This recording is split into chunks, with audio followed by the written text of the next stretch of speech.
작은 서점.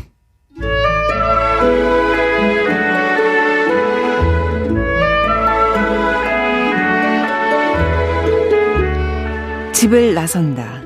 집 앞에 돌계단을 내려선다. 하나, 둘, 셋. 검은 돌계단들은 작년처럼 여전히 검고 조금 더 검다.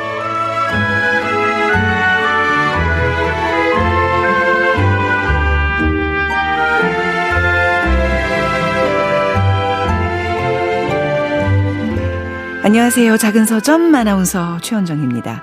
이수명 시인의 정적과 소음 첫 장에 담긴 문장으로 열어봤습니다. 자, 2023년 1월부터 12월까지 일상의 흔적을 담담하게 적어내려간 시인의 일기입니다. 매일 쓰는 일기지만 날짜를 쓰지 않고 월별로만 장을 나눈 게 특징인데요. 자, 그 이유에 대해서는 이 책을 만든 대표님께 여쭤보도록 하겠습니다. 편집자의 방 친한 친구 특집 지금 시작합니다.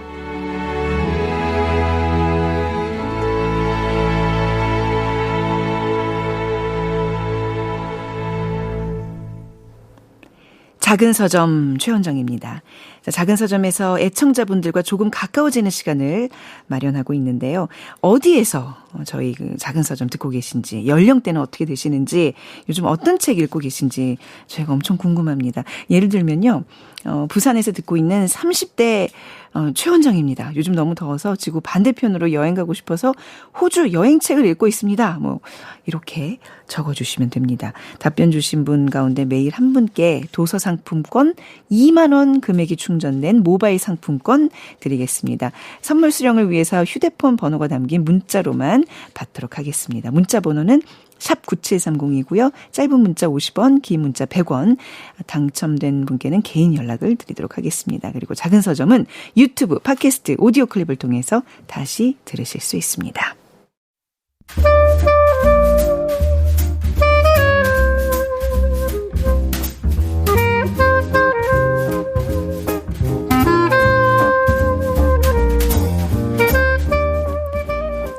편집자의 시대를 맞이합니다. 편집자의 방, 해외 문학 작품팀을 모시죠.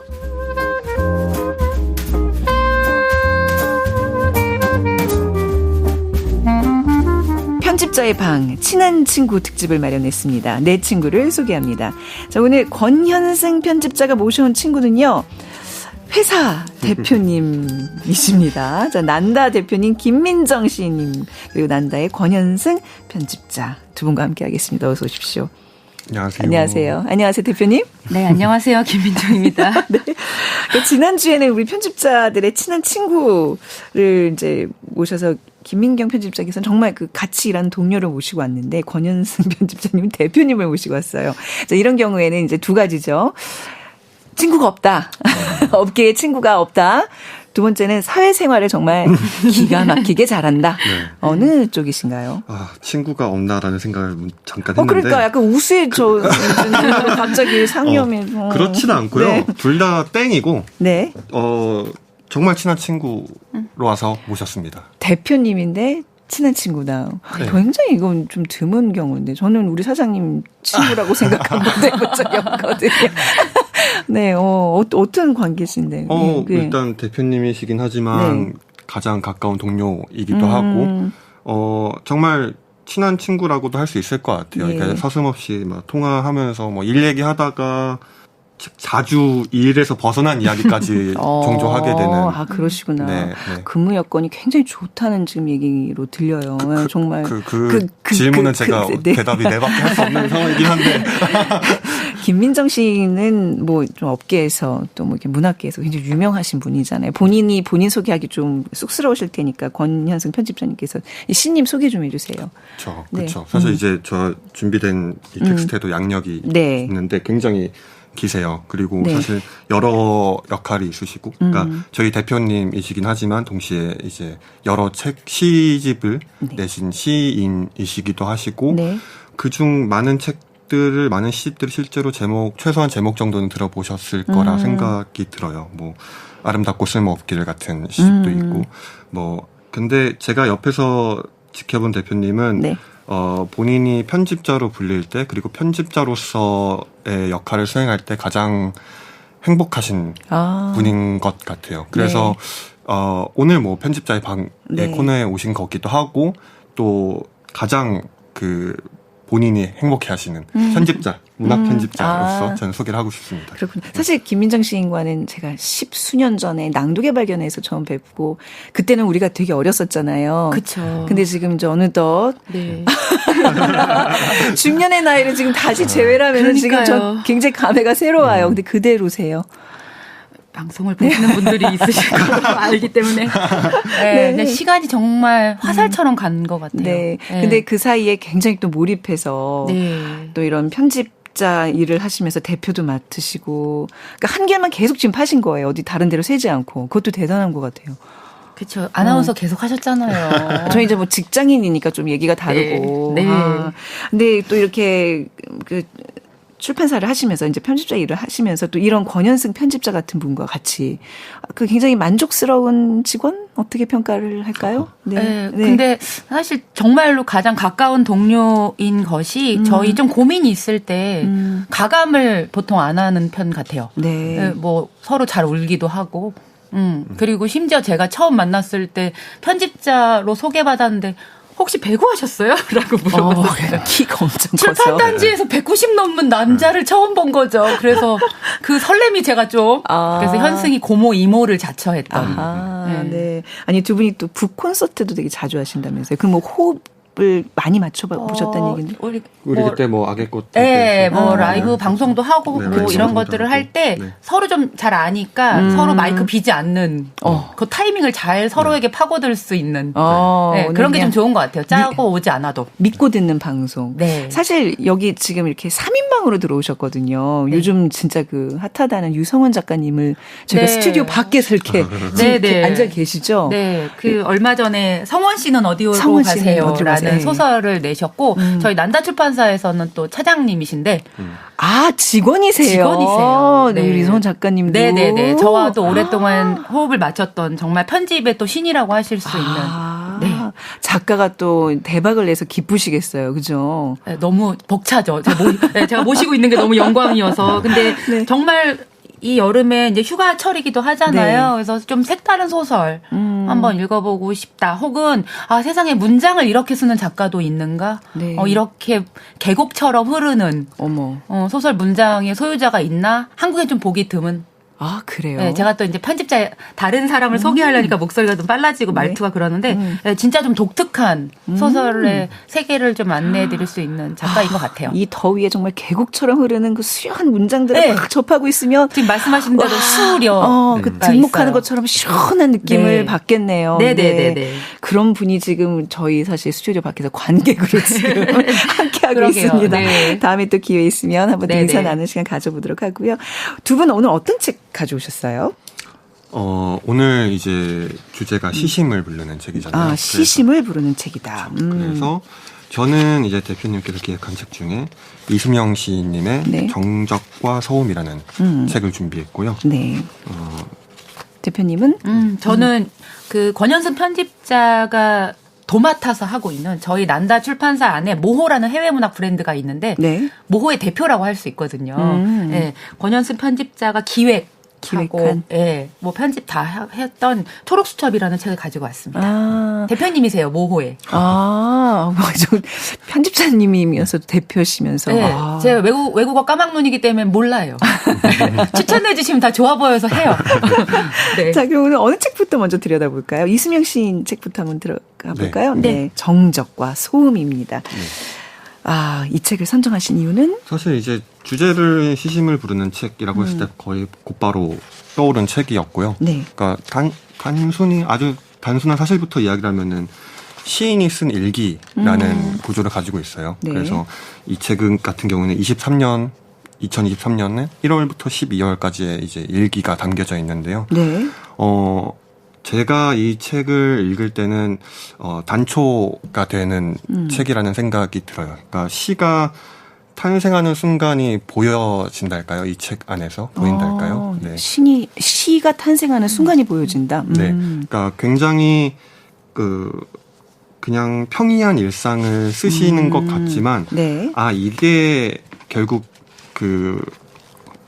주변에서 시를 발견하는 시선이구나라는 네. 것들을 되게 많이 느끼게 되고 또 사실은 이거 자칫 그냥 단순히 보면 이거 되게 힘 뺀 그냥 편하게 읽기 좋은 글이다라고 생각하실 수도 있지만 가만히 들여다보면은 굉장히 고요하게 머물게 되는 책이기도 해서 글이기도 네. 해서 이거 자체가 굉장히 시랑 많이 연결돼서 얘기해 볼 수 있지 않을까라는 생각이 들었어요. 네.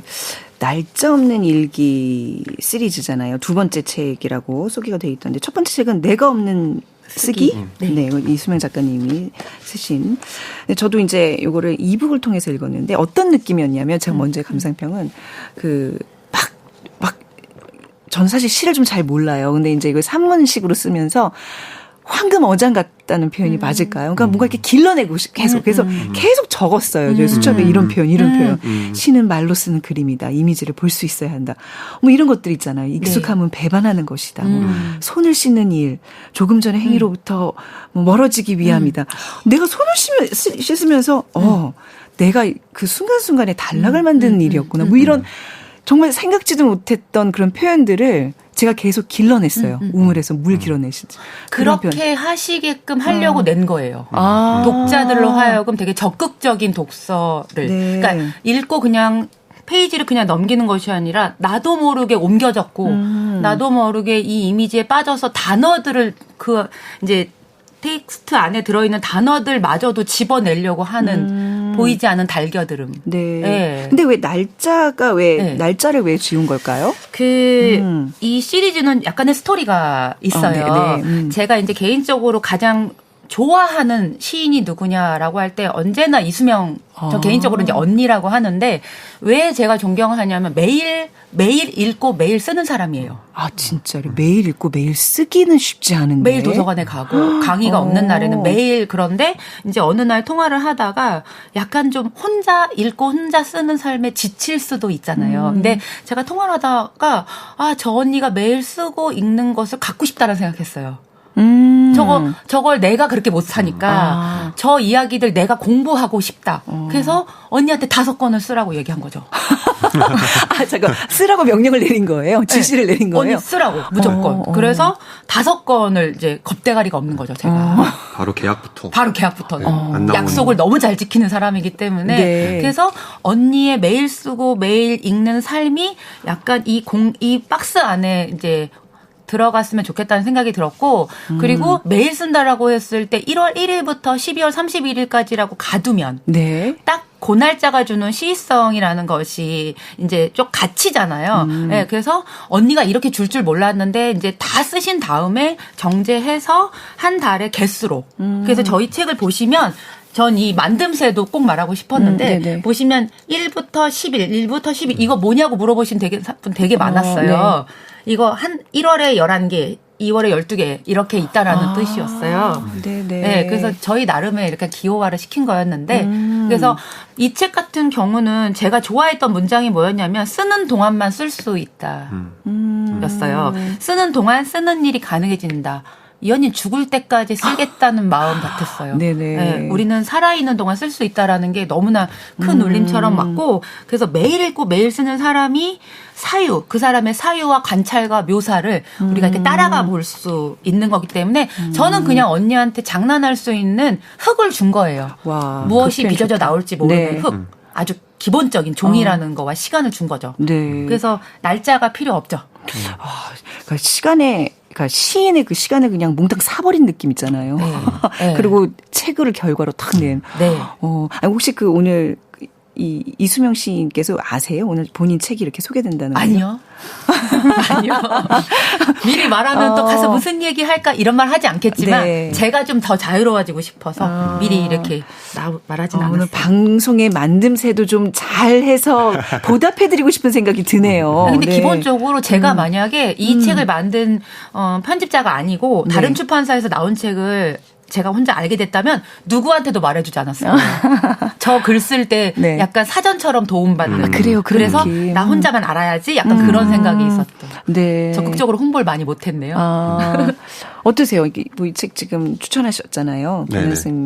저도 뭐 너무 똑같은 마음이고 이 시리즈의 첫 권이 나오는 그 시기쯤에 원고를 이제 내부에서 받았을 때 그때 제가 가졌던 어떤 흥분?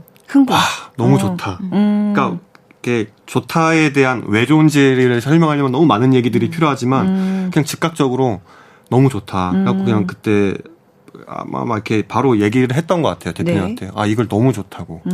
그러니까 이게 바둑판이 있을 때 네. 흰돌, 검은돌을 딱딱 소리가 나게 놓을 때의 그 서늘한데 쾌감 있잖아요. 이수명 시인이 쓰는 문장을 보면 단어들이 그렇게 딱 자리를 차지해요. 그래서 단어가 되게 선생님처럼 있어요. 내가 알고 있는 단어인데 네. 새로 다시 이렇게 검색해보게 되는 힘이 있어요. 그러니까 제가 아까 말씀드렸던 그 손을 씻는 일을 이렇게 사유할 수 있구나. 이런 것들. 그래서 모르는 거를 새로 알게 하고 아는 것을 다시 알게 하는 힘이 있어서 문장 공부하기도 되게 좋고 그래서 글 쓰는 사람한테는 좋은 교재가 되는 것 같아요. 아침은 묵음이다. 묵음과 소음의 간극이 커졌다 작아졌다를 반복한다. 그러면 이제 내가 내 글 쓸 때 되게 이렇게 잔상이 있게 되는 거죠. 난 이런 표현 언제 써먹죠? 오늘 집에 가서 써보세요. 그리고 제가 최근에 이제 이 책을 이제 접하면서 읽고 있는데 친한 언니 하나가 자기는 회사 생활이 최근에 너무 힘들어서 퇴근하고 한 10분 정도, 15분 정도를 카페에 가서 멍 때리다가 집에 올라간대요. 그래서 그걸 내가 어떻게 위로해줄까 좀 고민했는데 이 시인께서 이런 얘기를 하셨어요. 감정은 들여다보거나 극복하는 것이 아니라 피하는 것인가 보다. 비껴서는 것이다. 공간이 이것을 가능하게 해준다. 장소를 바꾸면 방금 전에 장소에서 가졌던 감정도 바뀐다. 감정은 내 안에 있는 것이 아니라 내가 머문 공간 안에 담겨 있는 것이다. 그래서 그 조금 지난 그 또 구절인데 카페를 둘러본다. 피난처 같다. 조금만 더 머물렀다. 일어서야겠다. 집에서의 감정으로부터 멀어지고 그 감정들은 상대화되고 있다. 감정과의 거리도 생긴다. 그리하여 마음이라는 것으로부터 벗어나게 되는가 보다. 요 구절을 그 언니한테 보내줬더니 이 책 뭐야? 그래서 책 제목 언니 알아서 사서 보시라고 제가. 근데 아마 번역을 했을 때 손해가 거의 없는 문장 같아요. 외국어로 번역이 됐을 때 전달이 그러니까 왜냐하면 수사가 막 화려한 수사를 쓰지 않고 정확하게 쓰고 있어서 그런 생각도 되게 많이 들어요. 네. 이렇게 제가 지금 몇 개 건진 것처럼 좀 미처 좀 놓쳤던 것들 소개해 주실 만한 문장들이 있어요. 여긴 진짜 문장들이 다 너무너무 아름다워요. 네. 근데 저는 이 책을 나중에 보시면 아시겠지만 달로 정리가 되어 있기 때문에 그 달마다의 계절감이라는 것이 있잖아요. 그래서 우리에게 7월이란, 우리에게 2월이란 이런 것들을 알면서도 누군가 이제 한 번씩 그것들을 크게 한 번씩 애둘러주고 갔을 때 저를 이렇게 뒤를 좀 돌아보게 만드는 힘이 있는데 저는 짧게 그냥 이 작가가 썼던 작가의 말을 조금 읽어드리는 게 좀 좋을 거라는 생각이 들어요. 도대체 쟤네들끼리 즐겁게 얘기하고 있는데 이 책 뭐지? 이럴 수 있어서. 네. 가볍고 조용한 호흡으로 써내려간 글이다. 일상의 장면들을 포착한 것이 특별할 것일 수는 없다. 하루의 어느 행간에서 짧은 틈새에서 사소하고 밋밋한 것들이 더 많이, 더 자주 보이고 그러한 것과 함께한 흔적이다. 문학화시킬 필요가 없는 평평한 순간들에 대한 기록인 것이다. 아니, 그보다는 문학적 액션을 가미하고 싶지 않은 순간, 어떠한 의미도 들어서지 않는 평이한 순간을 유지하려는 시도에 가깝다. 이러한 조각 글들은 정적과 소음에 불과할 뿐 어떠한 형체도 갖추지 못하고 모일 수도 없다. 무엇을 조직할 수도 힘을 발휘할 수도 없다. 단지 형식으로부터의 노연함에 불과할 뿐이다. 스스로도 미덥지 않아 하면서 말이다. 그러니까 대단히 자유롭다. 네. 그러니까 어떠한 글에도 정답도 없고 이걸 시로 규정할 이유도 없고 이건 그냥 단지 쓰기다. 그러니까 이걸 보는 사람들이 어떤 주제를 찾으려고 하거나 왜 이렇게 썼어를 그걸 물어보지 않고 그냥 그 자체로 그러니까 왜 아무것도 아니면서 모든 것일 수 있는 글.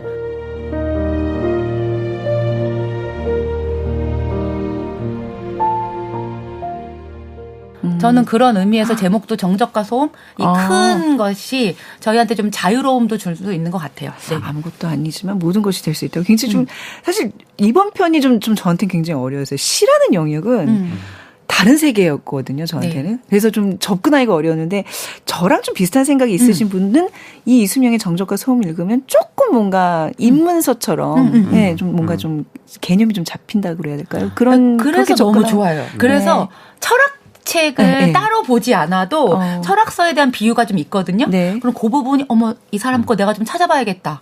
그래서 독서가 격가지로 확 퍼지거든요. 각 잡고 철학책을 봐야지 하면 잘 안 되잖아요. 그렇죠. 근데 누군가 당연히 아는 것 같은데 나만 모르네? 이럴 때 막 뒷다리가 좀 급해지잖아요. 그런 의미로 보면 풍부한 인문학적 사유의 읽을 거리도 되고 시적인 좀 아름다움도 되고 네, 두 가지의 양 끝에서 좀 작용을 다 하는 책 같아요. 너무 자랑한다. 그럴만 합니다. 네. 근데 오늘 권현숙 편집자님이 원래 이렇게 과묵하신 분이 아닌데 지금 약간 제가 혼자 떠들고 있어가지고 저는 편안하게 왔어요. 귀에 살짝 눌린다 그래야 될까? 아니에요? 그런 건 아니에요? 저는 이제 예상한 바입니다. 안 눌렸어요, 제 귀에? 저는 이제 뭐 눌려야죠. 빨리 눌리세요. 네. 편안하게. 네. 그럼 우리 권현승 우리 편집자님께서 이 책에 대한 어떤 그 뭐 좋은 문장이라든지 뭐 좀 평을 해주신다면. 네. 저도 가져온 부분 좀 읽으면 좋을 것 같은데요. 네. 마침 또 이어지는 부분인 것 같아요. 더 좋은 것 같아요. 한번 읽어볼게요. 네. 또 요즘 날씨랑도 어울리는 것 같아요. 비가 오려는지 잔뜩 흐린 날이다. 대기가 숨을 죽이고 고요가 감돈다.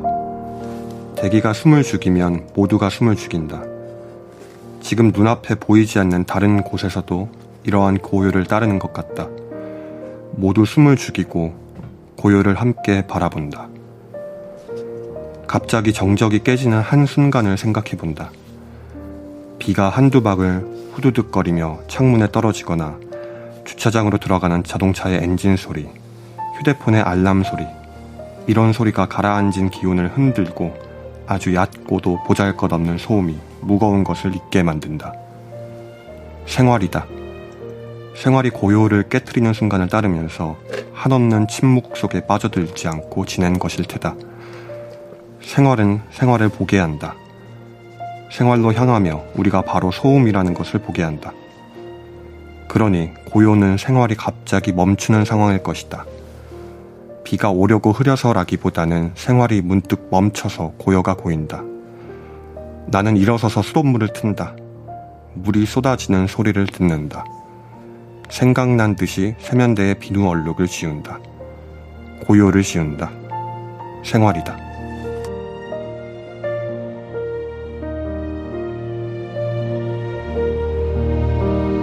오늘 사실 주제가 이제 시심이 자극되는 그런 책들 제목이 맞죠? 오늘 주제가. 그렇죠.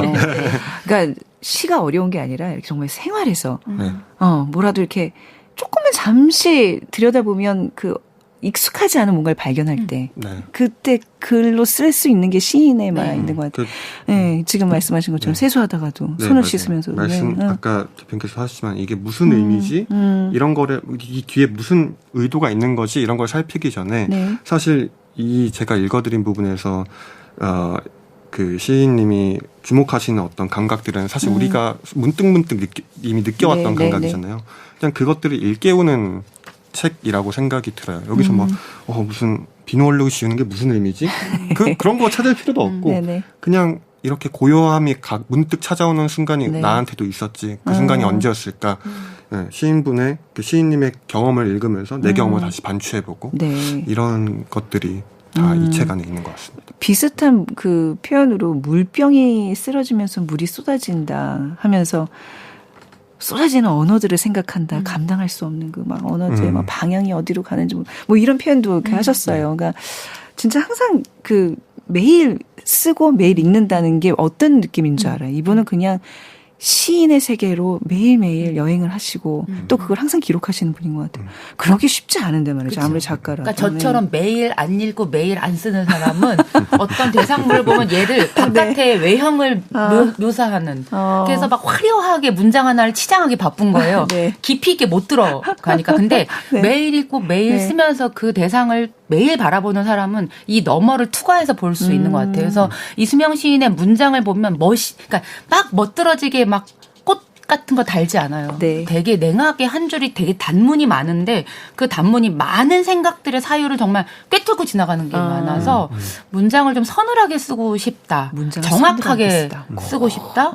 나는 너무 화려하게 장식적인 거를 좋아하지 않는다. 되게 심플함을 좀 표방하시는 분들은 이렇게 흉내를 내보시기 너무 좋아요. 그러니까 하루치에 되게 짧은 일기부터 시작하시는 게 되게 좋은데 기승전 어떻게 이걸 구성을 했지? 그 구성법을 따라하시면 나의 취향에 맞게 그걸 만들 수 있어요. 네. 네, 저는 밝은 사람이라 언니가 어두우면 전 밝게 할 수 있거든요.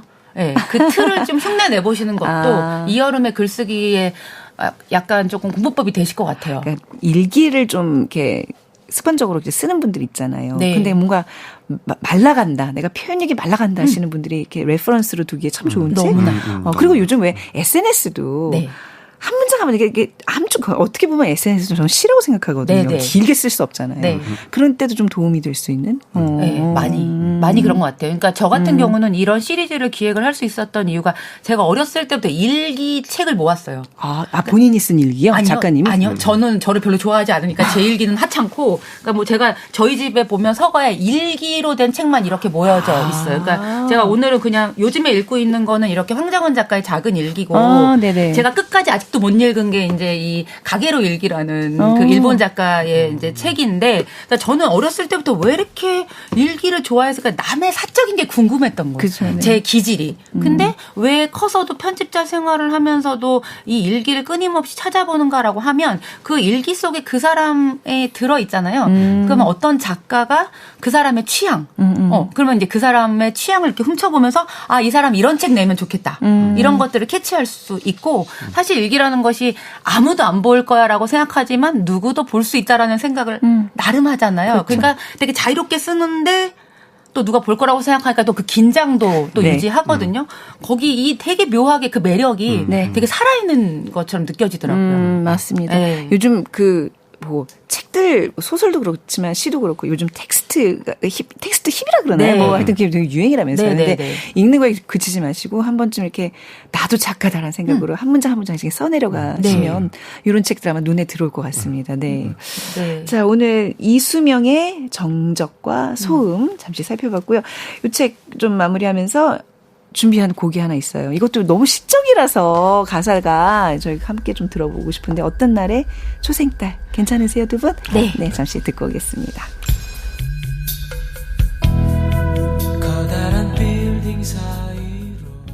작은 서점 최현정입니다. 편집자의 방. 오늘은 친한 친구 특집 내 친구를 소개합니다. 권현승 편집자의 친구 김민정 시인, 김민정 대표와 함께하고 있습니다. 시심을 자극하는 이 여름밤. 글쎄요.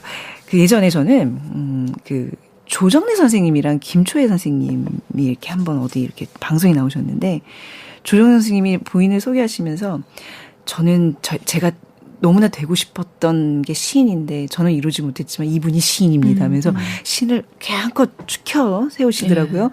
근데 좀 그런가요? 시인은 어떤 사유가 좀 굉장히 깊고 이런 분들이고 소설가가 항상 이렇게 갈망하는 그런 어떤 영역인가요? 어떤가요? 저는 네. 근데 저를 보시면 아시죠? 그러니까, 사유 깊지 않고 되게 저는 원래 소설 전공으로 쓰다가 시인이 됐기 때문에 신변 잡기 이런 게 시에 그대로 묻어 있어서 근데 조정래 선생님은 김초혜 선생님을 너무 존경. 글쎄 그게 너무 느껴져서. 저 아기 때부터 보면 너무 신기했어요. 제 세대의 어른들, 엄마 아버지를 보면 아내를 그렇게 존경한다는 표현을 쓰는 분들을 만나기 어려웠던 시절인데 시인인 것이 너무 자랑스러워하셨어요. 그러니까요. 그러니까 아내에 대한 존경보다도 시인에 대한 존경심이 좀 크신 것 같더라고요. 제가 보기에 조정래 선생님처럼 그렇게 대하 소설을 쓰시는 분들의 입장에서 보자면 더 잘라내는 거를 함축하는 것이 정말 어려우셨을 거라는 생각은 좀 드니까. 그러니까 진짜 소설가는 좀 엉덩이가 무거운 사람들이 하는 거고 시인들은 아까 그 표현 좀 적어놨는데 서늘하게 쓰다. 그러니까 약간 요즘 말로 엣지 있게 쓰다 뭐 이런 거잖아요. 그렇죠? 그게 좀 가능한 짜증나는 구석에 넣어주는.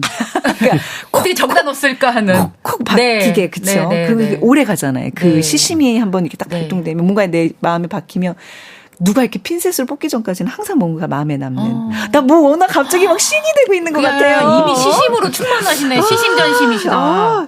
이게 할 수 있구나. 저는 전혀 저와는 다른 세계라고 생각했거든요. 똑같은 시인이 한 명도 없기 때문에 누구나 시인이 될 수 있는 거죠. 알겠습니다. 네. 자, 앞서 이제 일기를 소개해드렸는데 이번에는 이제 수첩이네요.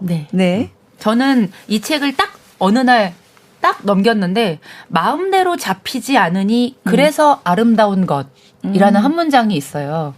이 책을 꿰뚫고 있는 문장이라고 생각했어요. 마음대로 잡히지 않으니 그래서 아름다운 것. 이 짧은 한 문장에 많은 생각을 하게 되잖아요. 네. 우리가 숭상하고 조치려고 하는 그 많은 것들이 잘 안 잡히잖아요. 끝끝내 잡히지 않는 것들이 가장 숭고하고 아름다운. 뭐 사랑 같은 것도 그렇지만 사람, 사랑, 자연. 그래서 처음에 이 책은 우리 권현승 편집자가 저희 난다로 입사를 하고 저희가 이제 국내 문학을 하는 회사였는데 전공을 하신 게 있었는데 이 작가의 이거를 일부 번역을 해서 이런 책을 있다. 내고 싶다. 그러니까 저도 이제 초록수첩의 초록을 본 거죠. 근데 무조건 이거 했으면 좋겠다라고 제가 얘기했어요. 그러셨어요. 네, 너무 좋아서.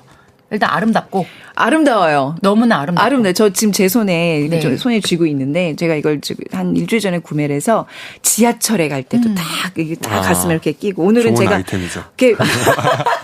그리고 제가 그 장롱을 찾아서 그 초록색 조금 가방이 있는데 이거랑 색깔이 비슷한 게 있어요. 일부러 찾아가지고 거기 이걸 꽂고 다니잖아요. 중요한 게 겨드랑이에 땀 나면 안 돼요. 이거 코팅을 안 해가지고. 젖어. 이게 여기다 이 비닐을 입히지 않았기 때문에 튀면 여기 바로 번져요. 아유, 아니 왜냐하면 진짜로 그 정신이 있어서 이 만듦새가 저희 같은 경우는 저희가 난다가 좀 만듦새를 되게 중요하게 생각하고 종이에 약간 둘 다 미친 게 있는데 그래서 이건 정말 자연이기 때문에 저희가 코팅을 안 했어요. 그래? 이게 다 이유가 있군요. 네, 그래서 이렇게 손으로 이렇게 접어 입으면 여기 금가요.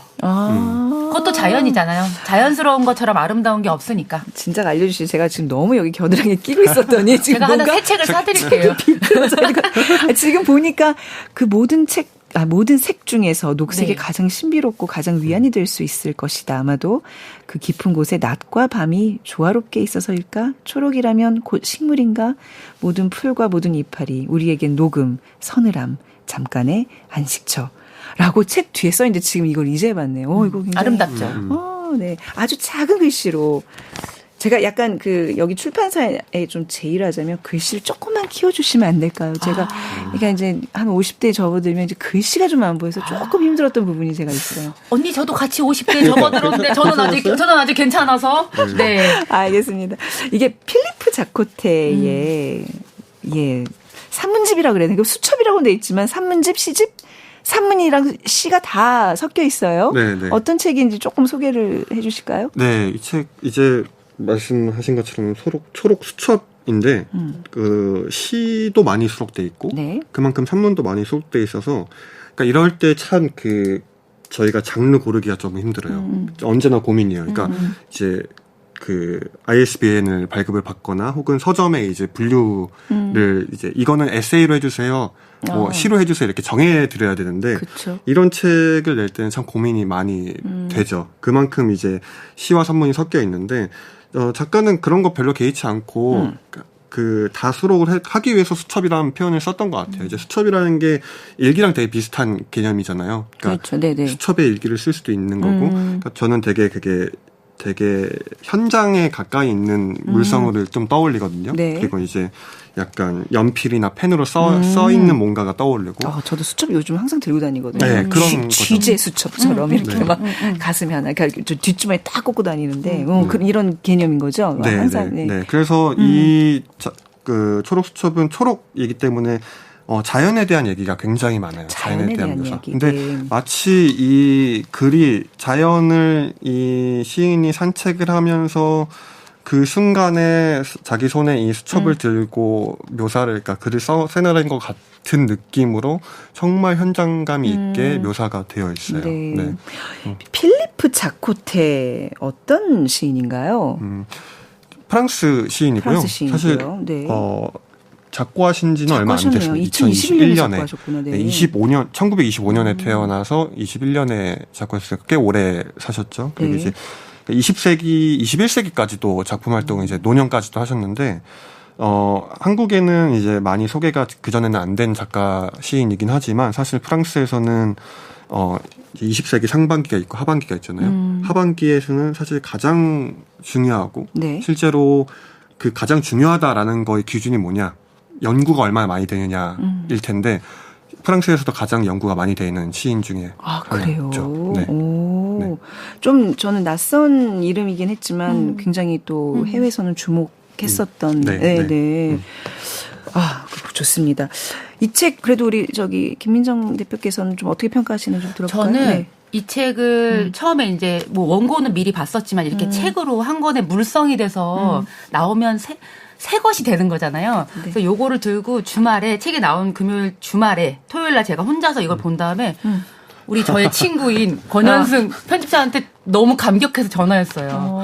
이거 너무 좋다. 너무 좋다. 왜 이랬냐면 제가 한국의 많은 시인들이 이런 책을 쓰면 너무 좋겠다라는 꿈을 꾸게 됐어요. 근데 아까 말했듯이 이거는 시도 있고 산문도 있고 어떤 명확하게 장르를 구분할 수도 없고 할 필요도 없고 할 이유도 없는데 이 수첩이라는 것은 내가 떠오를 때 막 불현듯이 막 적을 일이 많잖아요. 근데 그건 또 일기는 또 어떻게 보면 나름의 일기장의 어떤 형식이 있다고 치지만 이 메모는 더 부지불식간에 불현듯 쓰게 되는 것들이 많아서 저는 처음부터 끝까지 각 잡고 장편 소설처럼 스토리를 놓칠까봐 보는 그런 것이 아니고 그냥 베갯머리 어디에 있다가도 그냥 스르륵 넘기다 보면 어떤 페이지에 어떤 순간에 어떤 문장에 제가 매달릴 때가 있는데 그런 부분들이 매번 달라지고 매번 재발견되는 것이 이게 풍부하기 때문에 이런 화수분이라는 거는 많은 사람들한테 글쓰기를 이제 글쓰기의 펌프가 되어줄 수 있겠다. 예컨대 이 책을 읽고 또 읽었을 때 잘 안 보였었는데 여기 오는 길에 제가 또 이렇게 후루룩 봤어요. 예. 그랬더니 꽃들은 벌어지고 만개한다. 시간도 그런 방식으로 우리의 생각도 우리의 삶도 이거 너무 당연하잖아요. 근데 갑자기 이게 비가 막 왔다가 해가 또 막 지금 막 차올랐잖아요. 그러니까 이게 별거 아닌 것 같은 것들이 별것이 되는 거. 이 문장의 힘이 여기에 있더라고요. 자연은 그런 것이더라고요. 네. 자연이 우리에게 익숙한 듯하지만 이렇게 막 되게 경이롭게 뭔가 순간 다가올 때가 있잖아요. 그럼요. 그 책도 이렇게 문장이 확 다가오는 네. 그런 책이란 말씀이신 그러니까 거죠? 꽃이 영원하지 않다는 걸 우리가 알고 있잖아요. 우리의 삶도 그렇지 않다는 걸 알고 있는데 네네.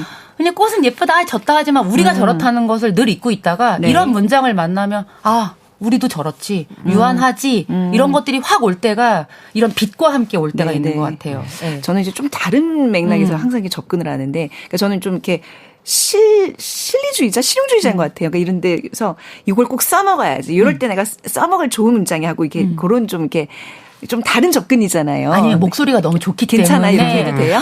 읽을 때 너무 효과가 커질 것 같아요. 제가 굉장히 하루 중에 제일 좋아하는 시간이 저녁 노을이 막 질 때잖아요. 그래서 그냥 이걸 어떻게 표현하면 좋을까? 그래서 그냥 사람들한테 난 이 시간만 되면 막 누군가와 만나서 술도 마시고 싶어.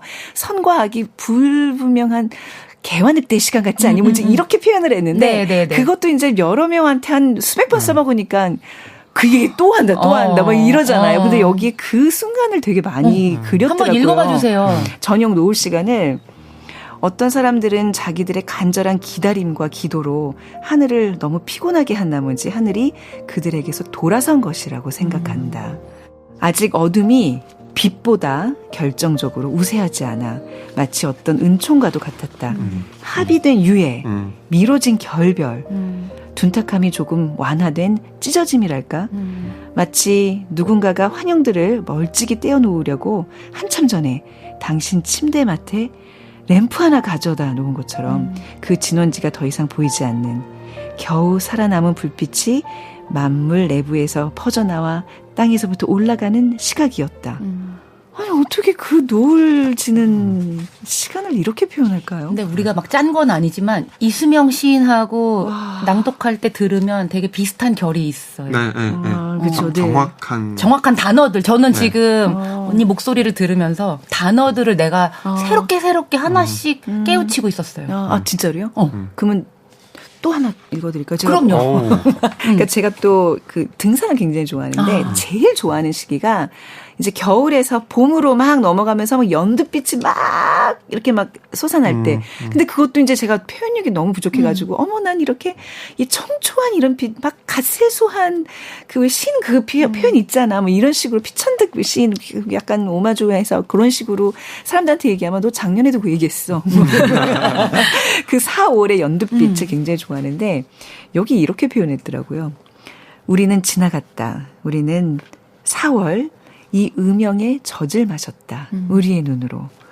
아마도 이 차분한 이파리들은 진짜 알들을 품고 있었던 걸까. 상아빛 부활의 알을. 이걸 상아빛이라고 표현을 하는데. 저는 부활의 알을이 들렸어요. 저는 상아의 빛이 이 연두빛 어떤 스펙트럼을 좀 넓혀주는구나. 와. 근데 이 책이 나오고 박연준이라고 시인이 있어요. 네. 저랑 같은 아파트 사는데 그 친구는 언니 책을 딱 펼쳤는데 길 위에 달은 토비아의 강아지를 위한 우유 그릇 같았다. 이 문장을 저한테 너무 좋아요라고 하는데 이게 저마다 아무 페이지나 넘겼을 때 들어오는 것이 네. 다 다른 걸로 그 사람들의 지금의 이제 어떤 심리적인 상태를 또 말해주기도 하는 것 같아요. 네. 그렇구나. 아니 왜 그런 책들 있잖아요. 오늘의 운세 네. 딱 펼치면 이게 나의 운세인 것처럼 그냥 오늘 아침에 한번 딱 펼쳐가지고 새해 정원정문에서 눈으로 뒤덮인 방울을 꺼낸 게 우리 아버지였을까? 큰 집이 선물과 드레스로 꽉 차 눈부시다. 좀 안 맞긴 하지만 하루 시작에. 근데 오후 내내 뭔가 생각이 날 거 아니에요. 그 중에 아마 내가 가지고 싶은 단어가 크게 올라올 거예요. 내 심리적인 상태에서 내가 그걸 왜 캐치했을까 하면 내가 그게 필요하기 때문일 거라는 생각이 들어요.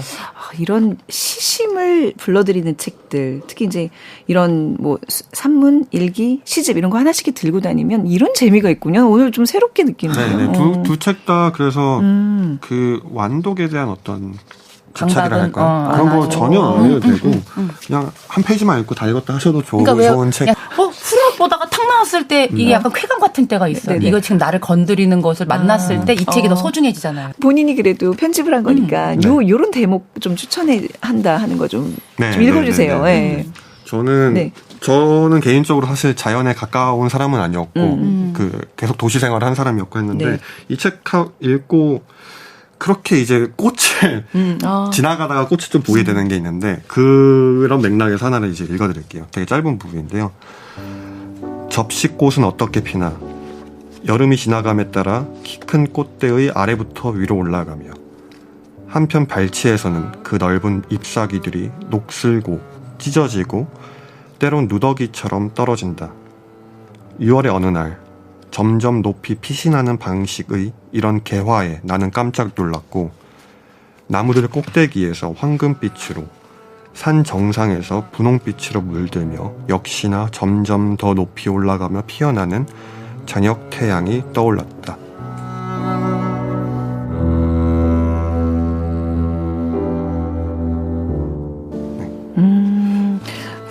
시에서 접시꽃은 도종환 시인의 그 시밖에 몰랐는데 저는 그래서 이거 보기 전에는 사실 접시꽃 안 보였거든요. 근데 되게 굉장히 흔해요. 네, 굉장히 흔한 접시꽃이 굉장히 그 도시의 아스팔트 중간에서 사이에서 이렇게 피어나더라고요. 그 꽃이에요. 네. 근데 이게 딱 이 묘사가 너무 정확한 거예요. 그러니까 저는 여기서 꽂힌 게 이제 높이 피신하는 방식으로 피어난다. 네, 네. 실제로 그렇게 피어나기도 하고 이제 이 뒷부분을 또 쭉 읽어보시면은 이게 결국에는 얘기하는 것이 겹쳐지는 것들이 보여요. 그러니까 꽃도 굉장히 결국에는 밑에는 계속 떨어지고 낡고 찢어지고 하면서도 계속 피어나고 그게 되게 또 우리 삶이랑도 또 생각을 해보기도 되고 그러니까 그래서 요즘은 요 아스팔트 사이만 보면은 접시꽃인가 하면서 보게 되는 그런 습관이 생긴 것 같아요. 약간 이렇게 나팔꽃 비슷한데 나리과 이렇게 비슷한 꽃인데 딱 보면 아실 거예요. 굉장히 우리 올라가면서 피어나죠. 곱게 좀 올라가잖아요. 그래도 이렇게 그 나선형으로 두르진 않을걸요? 접시꽃이요? 네, 고진. 저도 이 꽃과 나무를 요즘 이렇게 나이 들면 그렇게 되나 봐요. 자연에 조금 더 눈길이 가는데 그런 거를 표현할 수 있는 힘. 그 어떤 시라는 게 단순히 뭐 어떤 뭐 사치스러운 영역이 아니라 내 일상에서 이 시심을 키운다는 거는 내 생활을 이제 풍족하게 해주는 것 같아요. 시심을 맞아요. 불러들이는 책.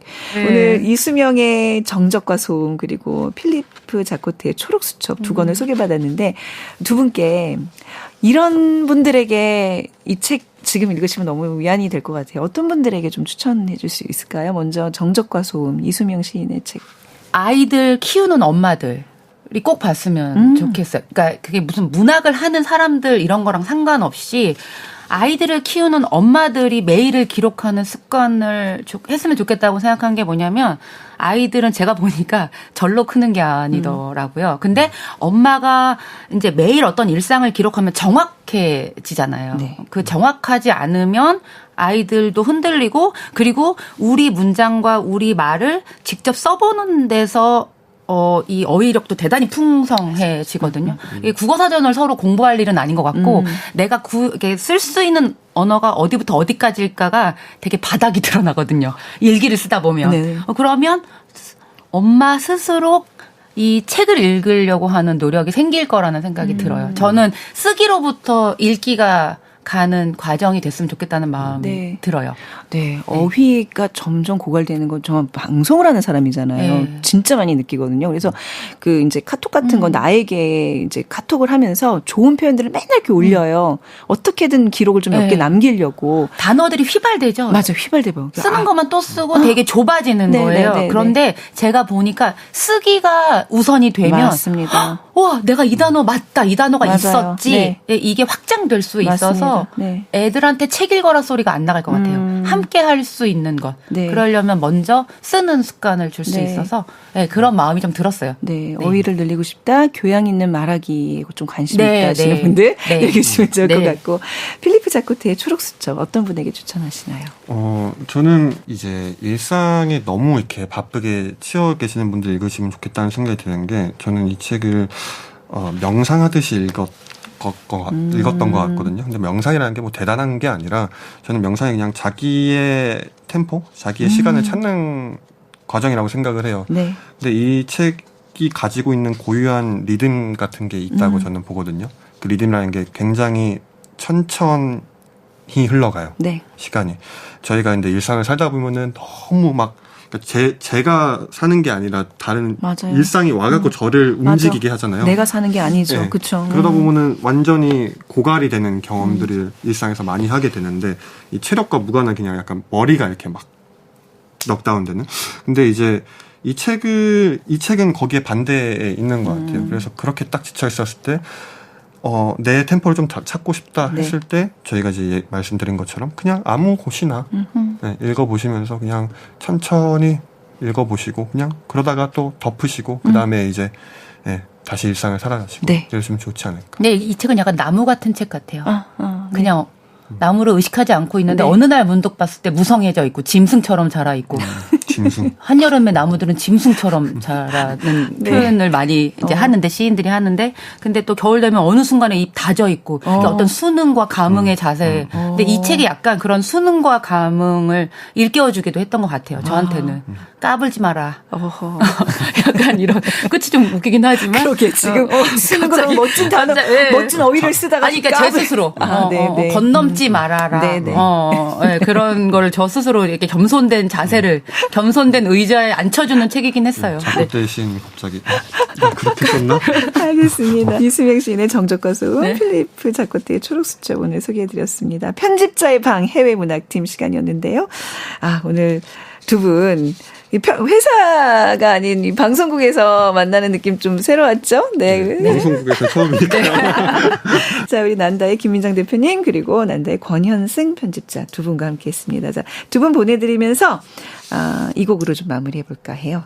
세르주 갱스부르의 마릴루 술라 네주 눈 속의 마릴루라는 곡입니다.